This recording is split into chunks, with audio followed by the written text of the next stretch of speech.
આણંદ ખાતે જૈન સમાજ દ્વારા વિમલનાથજી જિનાલયમાં પ્રાણ પ્રતિષ્ઠા મહોત્સવ ઉજવાશે, જેમાં જૈન મુનિઓનું આગમન થયું, જેઓની નિશ્રામાં આ પ્રતિષ્ઠા મહોત્સવ સંપન્ન થશે. આણંદ ખાતે જૈન ધર્મના 13મા તીર્થકર શ્યામાદેવીના નંદન વિમલનાથ પરમાત્માની અંજન શલાકા પ્રતિષ્ઠા પ્રસંગે સમતા શિખર આચાર્ય રત્નશેખર સુરેશ્વરજી મહારાજના શિષ્ય રત્ન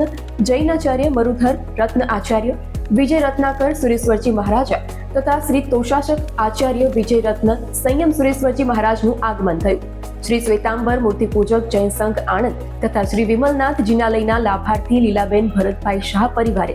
આનંદ ઉમંગ સાથે ગુરુદેવ ભગવતીનું સ્વાગત કર્યું હતું તથા પ્રસંગો પ્રાપ્ત પ્રવચન થયું હતું. ભરતભાઈ 2006 મને સીતાંબર મૂર્તિભાઈ જૈન સંઘ આણંદ તરફથી આ દેહસર માટેની મને લાભ આપેલો હતો અને એ રીતે મેં આ દેહસર અને વિમલનાથ ભગવાન જે અમારા મૂળનાથ છે એમની પ્રાણ પ્રતિષ્ઠા માટે અંજન પ્રતિષ્ઠા માટે આજે અમારા મહર્ષિનો પ્રવેશ થયો છે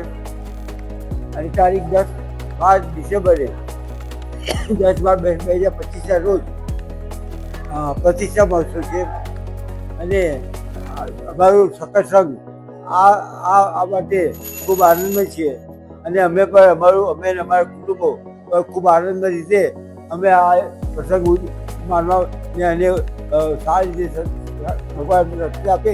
એવી અમે ભગવાનને પ્રાર્થના કરીએ છીએ.